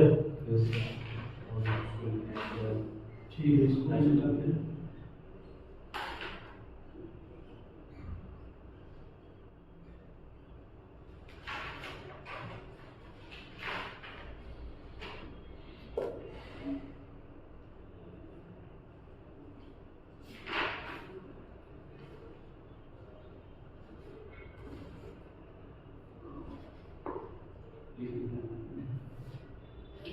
कोई दिक्कत नहीं, तो आराम से लिखो, कोई दिक्कत नहीं है। एक दो लाइन में देखा करो अपना।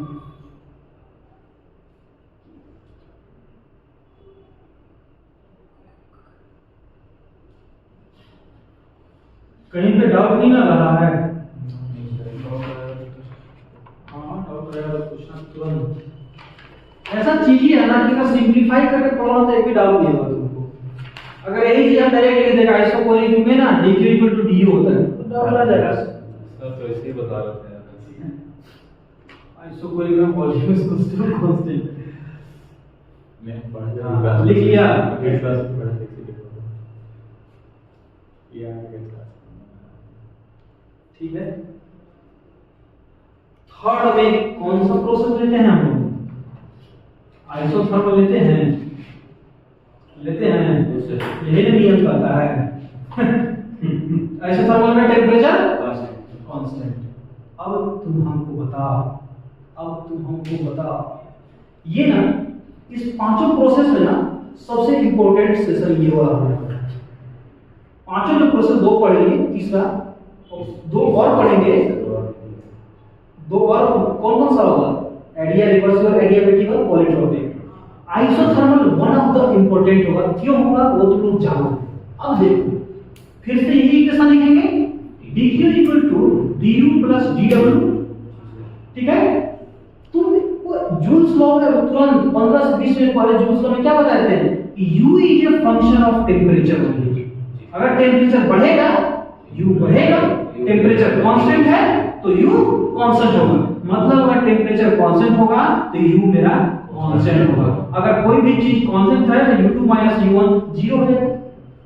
आ गया बात समझ में? तो यहाँ पे dq equals to du plus dw जो हम लोग लिख रहे हैं ना, तो टेम्परेचर अगर कांस्टेंट है आइसोथर्मल प्रोसेस के लिए तो ये मेरा हो जाएगा जीरो। तो यहाँ से क्या इक्वेशन निकल के आता है? Heat equal to work. इसका साफ मतलब ये है, इसका साफ मतलब ये है। सबसे ज्यादा बार इंटरव्यू में पूछे जाने वाला में से एक है। पूरा ध्यान दो यहाँ पे ध्यान दो। सबसे ज्यादा इंटरव्यू में क्या क्वेश्चन पूछा जाता है? क्वेश्चन इस तरीके से आता है कि फॉर आइसोथर्मल प्रोसेस, क्वेश्चन यहां पे लिख देते हैं फॉर आइसोथर्मल प्रोसेस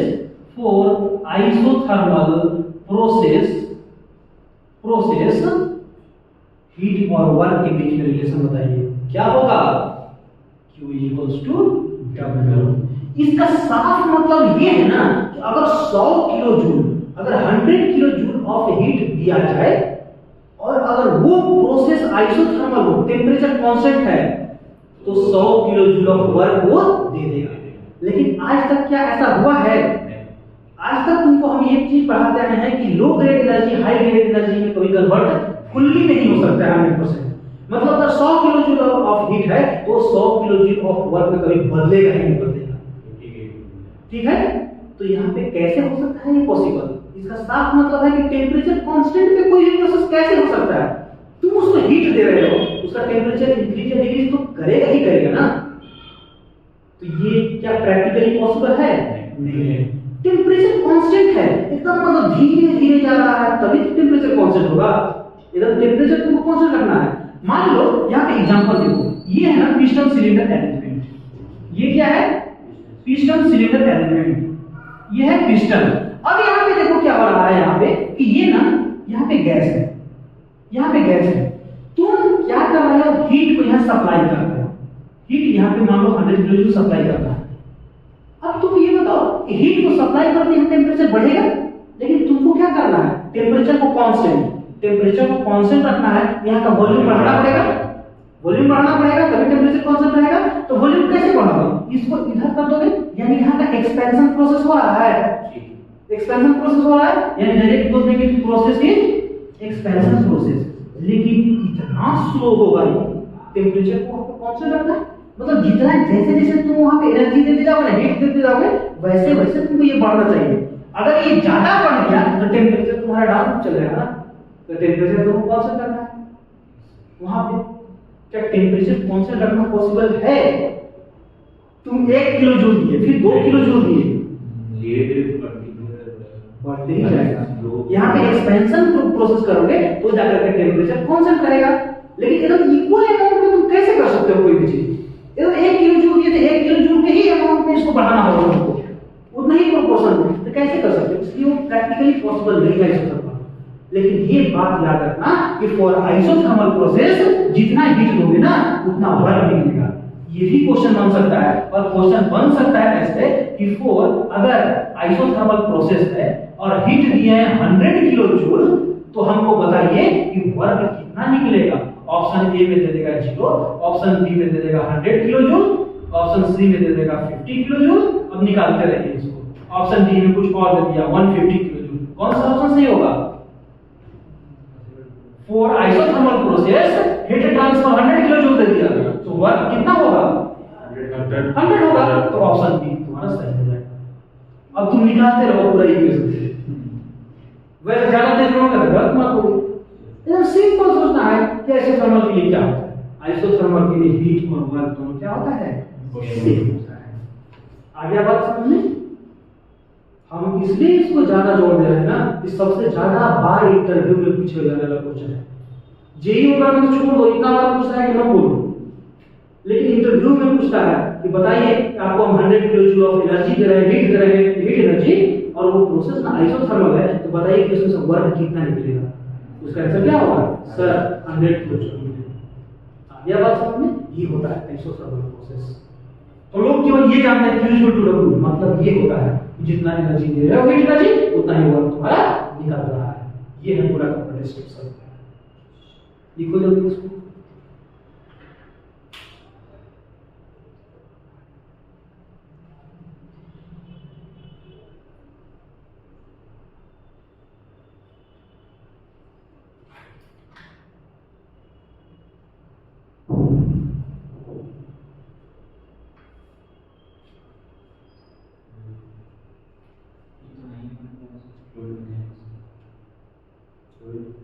क्या फ्लूइड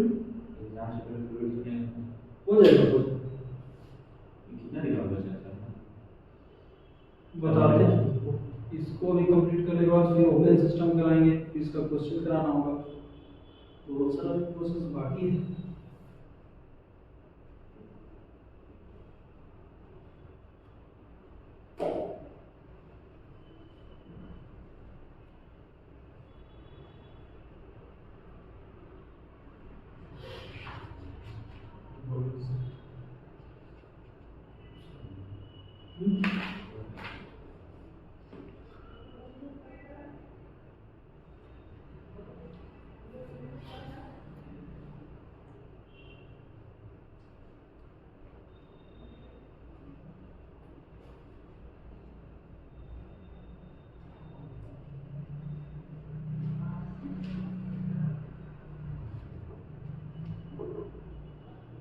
कौन सा प्रोसेस बचा है? Reversible adiabatic. और ये तुम तो जानते हो बाबू रिवर्सिबल एडियाबैटिक के बारे में, ये हमको बताने की जरूरत नहीं है। इस पे ना बहुत ही एक बात, एक सेंटेंस बोले थे, रिवर्सिबल एडियाबैटिक मतलब हीट ट्रांसफर जीरो। बताया थे रिवर्सिबल हीट ट्रांसफर मतलब हीट ट्रांसफर जीरो। यहाँ पे डायरेक्टली हम लिख सकते हैं Q equals to zero. Adiabatic है, इसका मतलब कि पूरा आइसोलेशन है, पिस्टन सिलेंडर अरेंजमेंट है, मान लो उसमें से कहीं हीट ट्रांसफर हो ही नहीं रहा है, ना आ रहा है जा रहा है, तो Q transfer equal to zero, net heat equal to zero.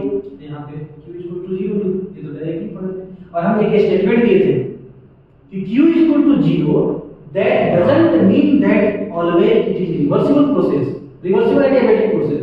लेकिन अगर रिवर्सिबल एडियाबैटिक हो तो Q जीरो क्यों दिए थे उसका भी एक्सप्लेनेशन है वहां पे, ठीक है, लिख लो इसको। चलो फोर्थ वन है, फिफ्थ वन भी लिख लो।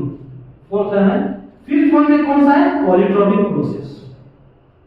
पॉलीट्रोपिक प्रोसेस, देखो इसका ना डेरिवेशन है, और डेरिवेशन हम नहीं करवा रहे क्योंकि वो यूजफुल नहीं है। अगर इंजीनियरिंग सर्विसेज के पॉइंट ऑफ व्यू से देखा जाए आईएएस का एग्जाम, तो उसमें डेरिवेशन पूछता है, उसमें सब्जेक्टिव में।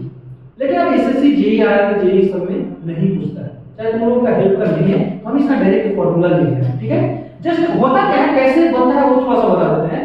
जैसे कि dq इक्वल टू है ना, dq equal to du plus dw, ठीक है। dq इक्वल टू du को क्या लिख सकते हैं? mcvdt लिखते हैं। और पॉलीट्रोपिक के लिए वर्क हम लोग लिखते थे p1 v1 minus p2 v2 divided by n minus 1 लिखते थे ना, डिराइव किया दिया है वर्क डन के लिए, ये डिराइव किए थे। जस्ट ना इसी को एक्सपेंशन करोगे तो तुम्हारा कुछ इस तरह से आएगा, q equals to w of polytropic, मतलब कि ये वाला into gamma minus n divided by gamma minus 1, कुछ इस तरीका से आएगा। इसका डेरिवेशन इंपॉर्टेंट नहीं है, बोलोगे तो बाद में करवा देंगे, अभी भी करवा देंगे, कोई दिक्कत नहीं है, लेकिन इंपॉर्टेंट नहीं है इसलिए हम नहीं करवा रहे हैं, डायरेक्ट इसको लिख सकते हो, ठीक है, कभी भी आएगा तो ये लिख सकते हो। और यहाँ पे एक टेबल बना देते हैं, टेबल, ताकि तुम लोगों को ना थोड़ा सा याद रहे। यहाँ पे लिखते हैं हम, तब तक इसको उतारो, heat transfer that is Q कितना होगा?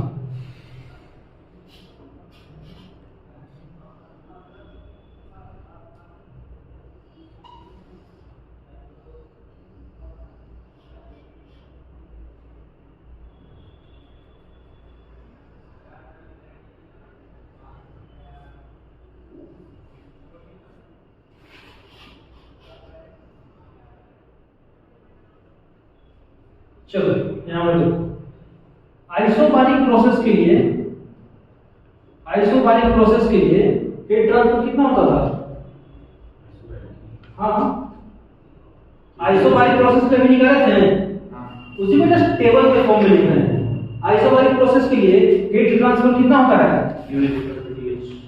यहाँ पे लिखो प्रोसेस, हीट ट्रांसफर मत लिखो, यहाँ पे लिखो प्रोसेस इज आइसोबारिक, और यहाँ पे लिखो हीट ट्रांसफर कितना होगा? Heat transfer Q equal to कितना होता है? dH, मतलब चेंजिंग एंथैल्पी। तो आइसोबारिक के लिए Q इक्वल टू कितना हो गया? dH हो गया। ऐसे ही आइसोकोरिक के लिए क्या हो गया? जस्ट एक टेबल बना के याद करने के लिए, आइसोकोरिक के लिए Q इक्वल टू du, ठीक है, चेंजिंग इंटरनल एनर्जी। बच गया आइसोथर्मल इज इक्वल्स टू क्या हो गया? Q equal to W work done, ठीक है। और एडियाबैटिक के लिए क्या होगा? रिवर्सिबल एडियाबैटिक के लिए Q इक्वल्स टू 0, और पॉलीट्रोपिक के लिए तो ये बताया ही वाला फॉर्मूला, पॉलीट्रोपिक के लिए होगा Q equal to W polytropic gamma minus m divided by gamma minus 1। ये वाला एक टेबल बना कैसे करके लिख लो तो याद भी आ जाएगा। और ऑब्जेक्टिव में पूछा जाता है, सबसे इंपॉर्टेंट वन इसमें कौन है? ये वाला आइसोथर्मल। एकदम ट्रिपल स्टार्ट करके लिख लेना।